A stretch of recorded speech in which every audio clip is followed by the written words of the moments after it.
حضرت ابراہیم علیہ السلام آپ بکریاں چرا رہے ہیں، اسی دوران اللہ کے فرشتوں نے اللہ کی بارگاہ میں عرض کی، یا اللہ تیرے ابراہیم کو آزمانا چاہتے ہیں۔ اللہ نے فرمایا اے میرے فرشتوں چلے جاؤ، میرے ابراہیم کو آزما لو۔ حضرت ابراہیم علیہ السلام کے پاس بے شمار بکریوں کا ریوڑ موجود تھا، آپ بکریاں چرا رہے ہیں، اسی دوران اللہ کے فرشتے انسانی شکل میں چلے گئے۔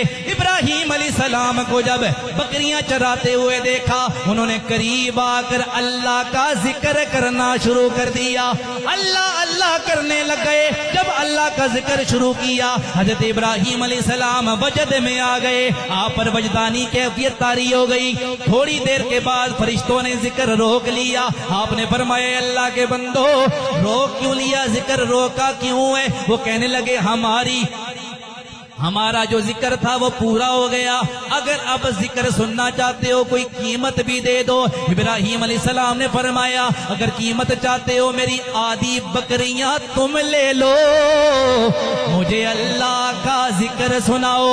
انہوں نے آدھی بکریاں لے لی، اس کے بعد پھر اللہ اللہ کرنے لگ گئے۔ حضرت ابراہیم پر پھر کیفیت طاری ہونے لگی، تھوڑی دیر گزری، فرشتوں نے پھر ذکر روک لیا۔ ابراہیم علیہ السلام نے فرمایا اے بندو اب ذکر کیوں روک لیا؟ فرشتے کہنے لگے اے ابراہیم علیہ السلام ہماری قیمت پوری ہو گئی ہے، جو آپ نے قیمت دی تھی وہ قیمت پوری ہو گئی ہے، اب نئی قیمت دو گے تو اور ذکر سنائیں گے۔ حضرت ابراہیم نے فرمایا یہ ساری بکریاں لے لو، مجھے اللہ کا ذکر سناؤ۔ انہوں نے ساری بکریاں لے لی، پھر اللہ کا ذکر کرنے لگ گئے۔ تھوڑی دیر کے بعد پھر ذکر روک لیا۔ حضرت ابراہیم نے فرمایا اب کیا ہوا ہے؟ وہ کہنے لگے قیمت پوری ہو گئی، اور قیمت ادا کرو۔ حضرت ابراہیم نے فرمایا اب تو مجھے دینے کے لیے میرے پاس کچھ بھی نہیں ہے، لیکن میں چاہتا یہ ہوں مجھے